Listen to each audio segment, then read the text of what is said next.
Assalamualaikum warahmatullahi wabarakatuh. Selamat sore para guru, para sesepuh, para kiai, para masyayikh, para ustadz yang dirahmati Allah SWT di dalam grup.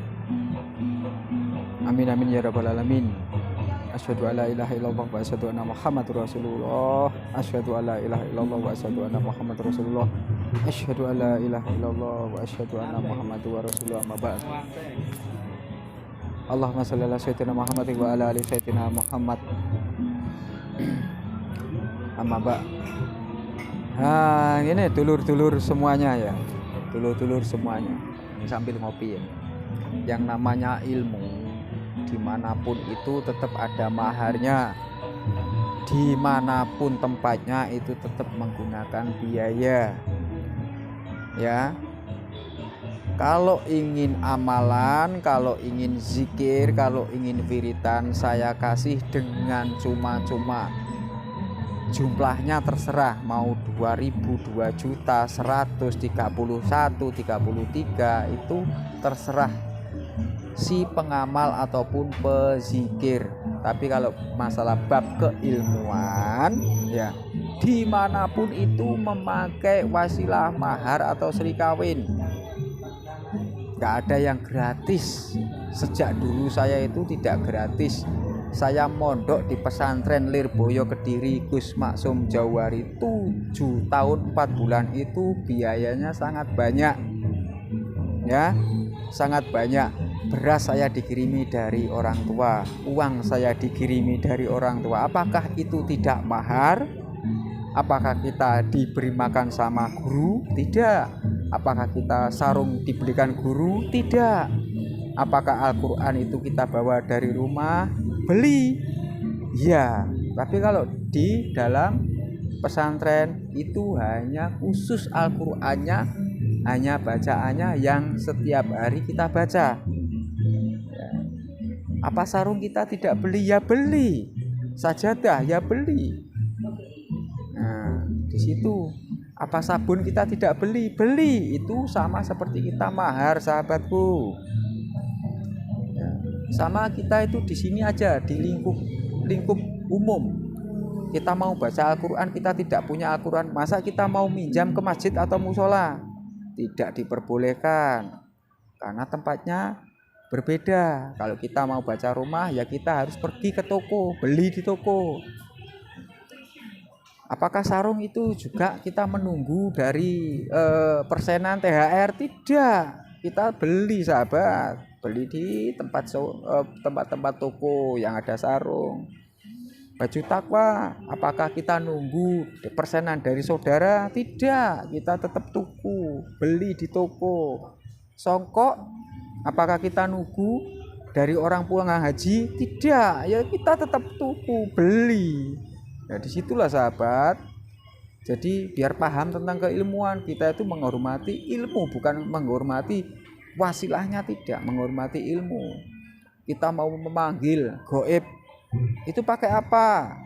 Dupa. Lah dupanya kita minta, beli. Sahabat, kita mau sesajen, kita mau acara apa? Mantenan, ada sesajen. Apakah kita minta kelapa ya? Ke orang? Beli. Beras apakah kita minta? Beli. Apakah orang meninggal itu kain kafannya kita minta? Tidak. Beli. Semua itu menggunakan mahar, sahabat. Ya.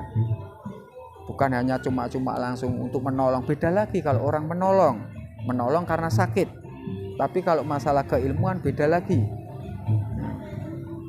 Ya, jadi biar dipahami untuk semuanya.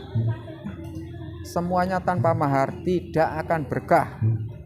Kalau di tempat saya ingin belajar sampai gila, saya ajarin. Datang ke rumah, belajar sampai gila, akan saya jadikan gila. Enak kan musuh saya? Nah, keilmuan apa? Tergantung maharnya. Apa yang dijalani? Ilmu apa yang dijalani? Kalau ilmu hanya zikir, wirid, amalan, di rumah saja. Akan nanti saya kirim zikir sekian, jumlahnya sekian saya kirim. Tapi kalau keilmuan, datang ke rumah belajar sampai gila, siap saya melayani. Nah, kan enak kan maharnya. ketentuan dari niat ilmu apa yang dipelajari. Tuh sahabatku, dulurku, saudara-saudaraku, jadi biar paham tentang keilmuan, tidak menyalahkan keilmuan. Masalah ketabiban itu beda lagi, nolong sama belajar ya, jangan disamakan. Kita menolong orang itu berarti kita sistem ketabiban. Ketabiban itu adalah pengobatan, membantu, menolong, tidak ada ilmu ya. Tapi kalau belajar keilmuan yang namanya ilmu, entah ilmu dari kita belajar, entah ilmu kita digembleng, entah ilmu kita diisi, itu kan ilmu, unsurnya ilmu. Jadi kalau unsurnya ilmu itu kita memakai mahar ya. Jadi biar paham semuanya, ini bukan ngegas ya, ini ngasih pencerahan bagi yang awam yang tidak tahu keilmuan. Di situ wajib bersilaturahmi, tidak memakai melalui telepon. Apalagi sekarang itu orang yang baru khatam sudah bisa mengijazai lewat telepon. Zaman dulu tidak ada sahabat, zaman dulu tidak ada, harus datang ya, datang sesembah, tumu itu aja belum dikasih ilmu, masih nunggu besok kita tidur di teras.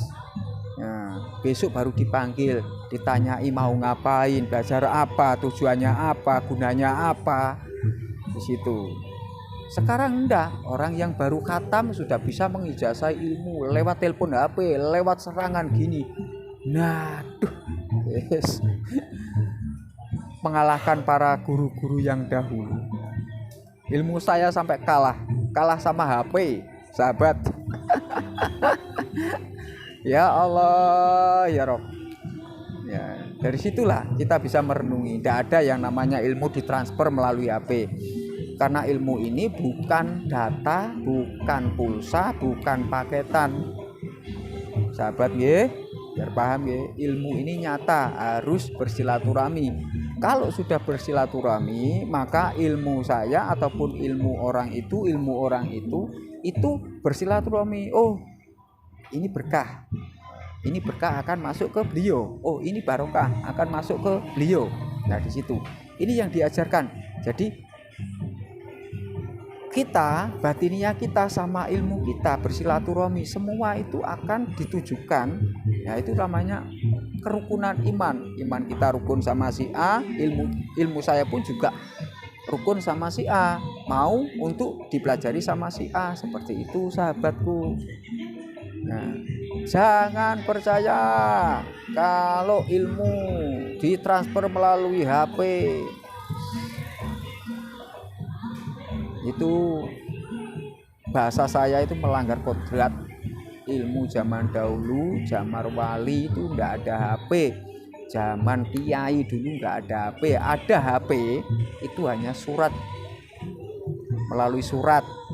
Kalau nggak surat, ada HP langsung muncul Nokia, tapi nggak ada kameranya, nggak bisa dibuat nggak bisa, hanya cuma bisa dibuat telepon nomor biasa, nggak ada kameranya. Yang punya HP kamera itu golongannya Cina, golongannya orang terkaya.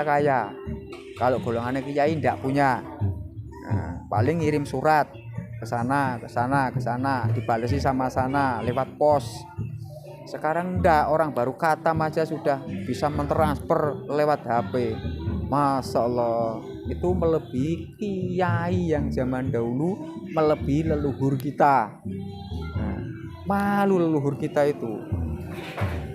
Kalau beliau masih hidup paling gini bahasanya, ya Allah, ilmu saya digunakan seperti ini. Nah, disitulah sahabat ya, biar paham ya. Nah, wajib datang bersilaturahmi, karena bersilaturahmi itu bertujuan ilmu yang berkah akan masuk ke diri kita. Oke, terima kasih. Apabila ada perkataan yang tidak enak didengar, ada perkataan yang salah, saya menerima kesalahan, mengaku salah. Apabila perkataan saya benar, maka ambil posisi kebenaran. Jadi kita akan mendapatkan keberkahan bersama-sama. Jadi saya pribadi ngaturaken maaf yang sebesar-besarnya apabila ada kata-kata yang menyinggung saudara-saudaraku semuanya. Ihdinas siratal mustaqim waridwarinaya. Assalamualaikum warahmatullahi wabarakatuh. Salam dari GSL Gosunyoto Lige. Santun, santun, santun rahayu.